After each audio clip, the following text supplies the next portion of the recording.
लकल हम्द या अल्लाह अस्सलातु वस्सलामु अलैका या रसूल अल्लाह अम्मा बाद। सिलसिला है नाज़रीन की तरफ से पूछे गए सवालों के जवाब देने का। नाज़रीन में से एक हमारे उड़ीसा हिंद से हैं। इन्होंने ये सवाल किया है क़ज़ाए उम्री के ताल्लुक़ से कि क़ज़ाए उम्री में 4 रकत वाली नमाज में तीसरी और चौथी रकत में क्या पढ़ें, कैसे पढ़ें। इन्होंने सवाल यही किया था, तो मैंने मुनासिब समझा कि क्यों ना क़ज़ाए उम्री में जो आसानियाँ हैं, क़ज़ाए उम्री में जो तख़फ़ीफ़ शरीयत ने दी है, कुछ छूट शरीयत ने दी है कि जिन आसानियों को इस्तेमाल करके जिनके ऊपर ज़्यादा क़ज़ा नमाज़ें हैं वो जल्दी जल्दी ज़्यादा क़ज़ा नमाज़ें अदा कर पाएँ, ये शरीयत ने अता किया है। तो मैंने मुनासिब समझा कि वो सब बयान कर दूँ ताकि इनके भी काम आ जाए और दीगर हमारे नाज़रीन के लिए भी ये क्लिप जो है वो निहायत मुफीद तर बन जाए। क़ज़ाए उम्री में अगर बहुत सारी नमाज किसी की क़ज़ा हो गई हैं तो इसमें जल्दी जल्दी नमाज़ें अदा करने के लिए इस्लाम ने कुछ रियायत दी है, कुछ चीज़ों की छूट दी है ताकि जल्दी नमाज़ें अदा हो सके। क्या छूट है, आइए तवज्जो के साथ सुनिए। आला हज़रत इमाम अहले सुन्नत मौलाना शाह इमाम अहमद रज़ा ख़ान मुहद्दिस बरेलवी रहमतुल्लाहि तआला अलैह लिखते हैं कि जिसके ज़िम्मे बहुत सी नमाज़ें क़ज़ा हैं उसके लिए चंद आसानियाँ शरीअत ने दी हैं। पहली आसानी यह है कि रुकू और सजदे की तस्बीह को एक एक बार पढ़ सकता है। रुकू में तस्बीह एक बार पढ़े, सजदे में भी तस्बीह एक बार पढ़े, लेकिन याद रखे कि मुकम्मल रुकू में जाने के बाद तस्बीह शुरू करे और तस्बीह का आखिरी हरफ रुकू में पढ़कर फिर सर उठाए। वैसे ही सजदे में मुकम्मल सजदे में जब चले गए तब सजदे की तस्बीह शुरू करे और सजदे की तस्बीह का आखिरी हरफ पढ़ ले, उसके बाद सजदे से सर उठाए।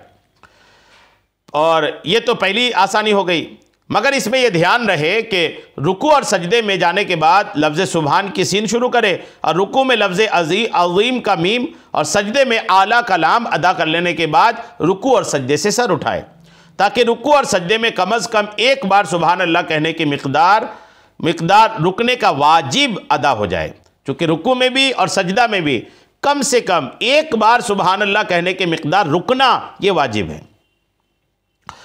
दूसरी आसानी यह है कि फ़र्ज़ों की तीसरी और चौथी रकत में अगर आप जो फ़र्ज़ है, और ज़ाहिर सी बात है क़ज़ा उम्री में तो फ़र्ज़ों की क़ज़ा करते हैं, सुन्नतों की तो क़ज़ा है ही नहीं।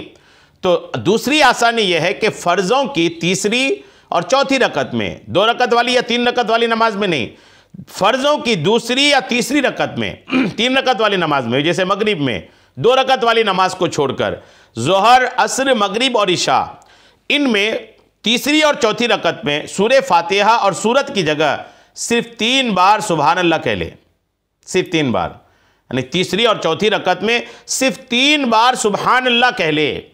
ये रियायत वित्र के लिए नहीं, याद रखिएगा, क्योंकि क़ज़ाए उम्री में आपको वित्र की भी क़ज़ा करनी है।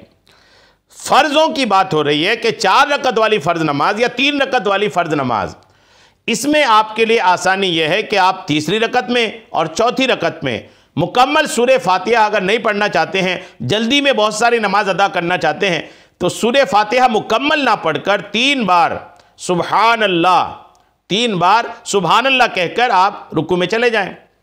ये ख्याल रहे कि ये आसानी वित्र के लिए नहीं है। तीसरी आसानी यह है कि कादा अखीरा में, तीसरी आसानी भी सुन ले आप, तीसरी आसानी यह है कि 4 रकत वाली नमाज में जब अखीर में आप बैठे हैं, 4 रकत के बाद अत्तहियात में बैठे हैं, तो उसमें अत्तहियात के बाद दुरूद इब्राहिमी की जगह अल्लाहुम्मा सल्ली अला मुहम्मद व आलिही, पूरी दुरूद इब्राहिमी दुआए मासूरा, इस पूरी को छोड़कर सिर्फ अल्लाहुम्मा सल्ली अला मुहम्मद व आलिही कहकर सलाम फेर दें। ये आपकी तीसरी आसानी हो गई। और चौथी आसानी यह है कि वित्र में जब आप वित्र की क़ज़ा करेंगे तो वित्र की क़ज़ा में दुआए कुनूत की जगह 3 बार रब्बिग़फिरली कह लें।